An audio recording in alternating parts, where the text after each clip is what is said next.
Bonjour les amis. Alors aujourd'hui, je veux nous inviter à réfléchir au postulat qui est censé être le nôtre face à cette scission qui se met en place dans l'Église. Avant d'aller plus loin, je vous invite à bien regarder la vidéo que je vous mets en fin de cette présentation, que j'ai déjà diffusée il y a quelques jours, mais je ne l'avais pas annoncée en début de vidéo, donc beaucoup sont passés à côté. Donc cette vidéo va vous choquer. Mais elle est censée vous choquer. Si elle ne vous choque pas, c'est qu'il y a un problème. En effet, parce que vous allez voir des choses qui se passent dans l'Église, qui sont laissées faire par le magistère actuel et qui n'ont pas lieu d'être. Et vous allez voir comment le malin avance, vraiment à grands pas désormais. J'y reviendrai en fin de description de celle-ci. Alors le postulat, notre postulat, christocentré, face à cette situation sans précédent qui est celle de la fin des temps, où la fumée de Satan est entrée dans l'Église et créé cette scission, ou a fait germer à l'intérieur du magistère, à l'intérieur des enseignants que sont le pape, les évêques et les cardinaux bien sûr, et en conséquence les prêtres de nos paroisses, a créé cette scission qui est déjà là en fait. Elle n'est pas nommée, elle n'est pas dite, mais dans toutes les paroisses de France et du monde, il y a une scission aujourd'hui. Il y a, si vous demandiez encore une fois à la sortie de la messe ce qu'est la foi catholique à chacun, vous auriez autant de définitions quasiment qu'il y a eu de fidèles pendant la messe. Pourquoi? Parce que le catéchisme de l'Église catholique n'est plus enseigné aujourd'hui, le véritable catéchisme. On dit qu'on fait du catéchisme, il y a des horaires pour le catéchisme, mais qu'est-ce qui est enseigné? Est-ce que le catéchisme de l'Église catholique est dans les mains des catéchistes? Vous voyez? Je vais y revenir. Mais le postulat qui doit être le nôtre, c'est le postulat du Christ, en effet. Je vous donne pour illustrer cette image. Imaginez que nous sommes dans un train, que l'Église catholique est un train qui est dans le monde. Mais ce train est protégé, est isolé du monde, de l'extérieur, par la foi et la tradition catholique. Et c'est le cas depuis 2000 ans. Il y a eu des attaques comme toujours. Sauf que la fumée de Satan qui est entrée dans l'Église catholique peut être comparée justement dans cette illustration à une fumée qui rentre dans le train par les fissures. Et là, s'est installée cette odeur nauséabonde qui va venir polluer le magistère installé dans l'Église, dans les wagons. Elle grandit à travers le temps, puisqu'elle prend son temps, puisqu'elle prend ses racines dans l'invisible, dans l'éternité qu'est la vie spirituelle. Donc elle a le temps. Son but n'est pas dans nos vies nécessairement au niveau ponctuel, mais plus au niveau des dégâts que le malin peut faire dans l'éternité. Donc revenons à cette fumée, elle s'est installée depuis un moment, puisque Paul VI nous en parlait déjà, je crois que c'était en 62. La fumée a grandi, elle a imprégné les âmes du magistère et s'est installée. Or, il reste des fidèles, la majorité, quoique la majorité non, je retire, c'est pas vrai, puisque nous sommes maintenant un petit reste. C'est la Vierge Marie qui nous le dit. Donc oui, la Vierge Marie, à ce titre, nous prépare depuis les apparitions de la Salette, de Fatima, Akita, pour celles qui sont reconnues déjà par l'Église catholique, que dans l'organisation des prélats, dans le magistère de l'Église même, les cardinaux seront contre les cardinaux, les évêques contre les évêques et les prêtres contre les prêtres. Nous y sommes. C'est en train de s'articuler. Beaucoup attendent que quelque chose d'incontournable soit là, se manifeste pour prendre la parole. Et c'est normal, la situation est trop importante pour que le premier prélat qui n'est pas sûr de lui commence à ouvrir la bouche au risque d'être excommunié. C'est normal. Mais cela va venir, notamment avec ce synode sur la synodalité qui va acter certaines choses. Et ça ira crescendo. Mais ça n'est que ce que la Vierge Marie a annoncé. Donc je reviens au wagon. Ce qui se passe en fait aujourd'hui, c'est que nous sommes attaqués de l'intérieur. Vous êtes, vous, catholiques, le petit reste, fidèle au catéchisme de l'Église catholique, transmis par le Seigneur à ses apôtres et des apôtres aux évêques à travers les millénaires. Or, aujourd'hui, de l'intérieur vient un discours qui se veut moderniste, qui se veut vouloir s'adapter au monde et changer cette tradition et repousser d'un revers de la main cette tradition. Et c'est le cas aujourd'hui. Et quand on n'est pas d'accord avec cela, nous, les traditionnels catholiques, je ne parle pas des traditionalistes, le mouvement, quoique, ça peut en faire partie, mais quand je dis traditionnel, je veux dire ceux qui sont centrés ou restés fidèles au catéchisme de l'Église catholique. Quand nous ne sommes pas d'accord, et c'est notre droit, puisque nous sommes chez nous et nous avons la vérité christique, qui nous est donnée, transmise par le Seigneur lui-même, si nous ne sommes pas d'accord et que nous élevons la voix en disant « mais attendez, là ce n'est pas catholique ce que vous dites, ce que vous faites », qu'on le dise au pape, qu'on le dise aux cardinaux, aux évêques, nous sommes accusés de chiisme. Vous comprenez comment le malin travaille? Or, nous sommes fidèles, nous restons sur la même lignée, mais de l'intérieur vient un mensonge.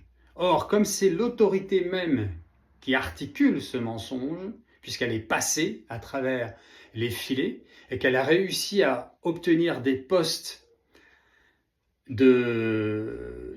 clés que sont les cardinaux, les évêques, des prêtres aussi évidemment, et pourquoi pas le pape, eh bien de fait là il y a un chamboulement parce qu'on est confronté à cette fameuse obéissance qui fait partie de la tradition. En effet, le Seigneur le veut, il veut cette obéissance, il veut un ordre. Mais le malin a tellement été malin grâce à l'apostasie des âmes, grâce au fait qu'il n'y avait pas assez de prières demandées par la Vierge Marie pourtant depuis des dizaines et des dizaines d'années, je parle du chapelet, sinon un grand malheur allait arriver sur nous, et ce grand malheur est là. Et encore, ça n'est que le début. Donc de là-haut vient un discours qui n'est pas catholique, qui ne respecte pas les trois blancheurs, c'est-à-dire l'autorité du pape qui est là pour protéger le catéchisme de l'Église catholique, qui est là pour protéger la tradition. Il n'est pas là pour venir annoncer un nouvel évangile, ce qui est le cas aujourd'hui. Il est en train de changer la vérité. Donc, nous, à l'intérieur, nous sommes dans une situation entre le marteau et l'enclume où on nous accuse de ne pas vouloir suivre, de désobéir, alors que, premièrement, alors justement, je vais y revenir, justement, de quelle manière il faut le faire, comment faut-il réagir? Parce qu'il n'est pas question de désobéir pour désobéir, ou d'accuser pour accuser. Il est question de rester catholique et de dire non. C'est tout. Et il ne faut pas rentrer dans la colère ou dans la bagarre. Eux nous attaquent. Mais quelle est notre réponse? Eh bien, notre réponse, elle doit être celle du Christ à l'imitation de Jésus. Or, sa réponse à lui, c'est souvent le silence et laisser faire.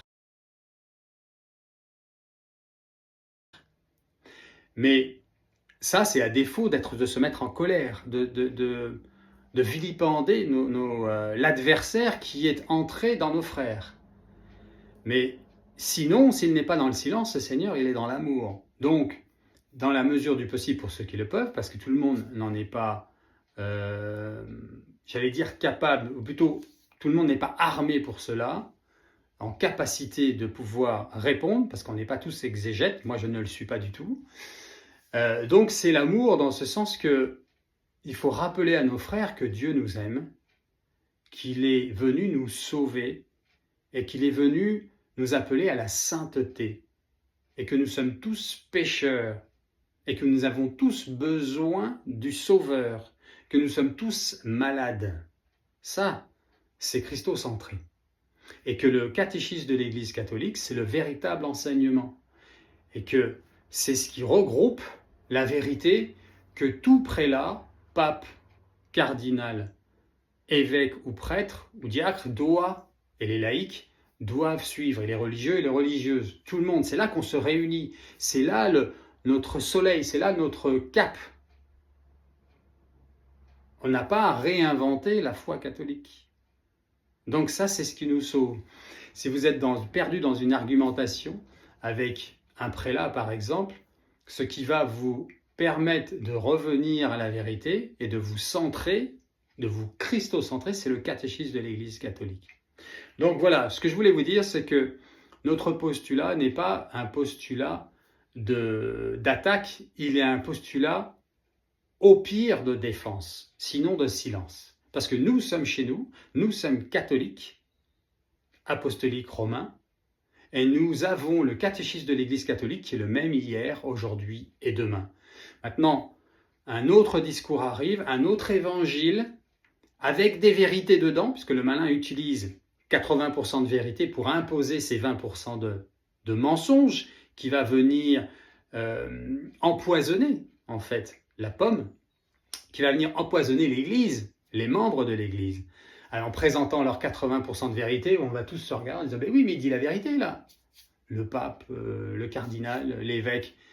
Mais dedans, il y a 20% de mensonges. Voilà comment le malin avance.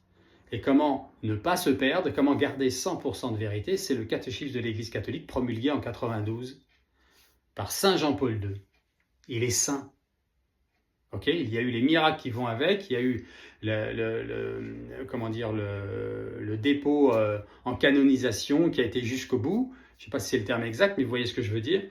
Ça a été validé. C'est un saint, donc ça ne peut pas venir d'autre chose que de la vérité, de l'Esprit Saint de la Sainte Église catholique. Donc le catéchisme de l'Église catholique, c'est notre salut, c'est notre cap, c'est notre gouvernail. C'est ce qui va nous permettre de garder le cap. Donc si vous n'en avez pas, je vous invite à vous en procurer un. Et rappelez-vous que vous êtes dans le train catholique, que la maladie est entrée dedans, mais c'est de l'intérieur qu'on vous attaque et vous restez dans votre postulat de catholique. Vous ne créez pas le schisme. C'est le schisme qui veut s'installer à vous, se présenter à vous, se forcer à vous, et vous dites non. Okay ? Mais ce n'est pas vous qui créez une scission ou un schisme. Vous êtes le même hier, aujourd'hui et demain. C'est eux qui désirent changer et vous dites non. Sous prétexte que vous dites non, on vous accuse de schisme. Vous voyez, donc c'est un mensonge. Restez christocentrés, restez dans le catéchisme de l'Église catholique, les amis. Et n'en faites pas plus, il n'y a pas de zèle à avoir là-dessus. Perdez pas votre temps avec autre chose que de prier pour les ennemis de l'Église. Priez pour le pape, parce que ça c'est un devoir de catholique. Priez pour le magistère, pour nos prélats, pour les prêtres, tous les jours. C'est un devoir de catholique. Voilà les amis. Je vous invite à regarder cette vidéo qui est choquante. Vous allez voir comment pendant les JMJ de 2023, on a laissé un prêtre DJ, qui joue de la musique sur des platines technotroniques du Portugal, mener l'ambiance musicale de la messe. Vous allez voir, on marche sur la tête, et vous allez voir ce que fait ce prêtre dans d'autres célébrations catholiques.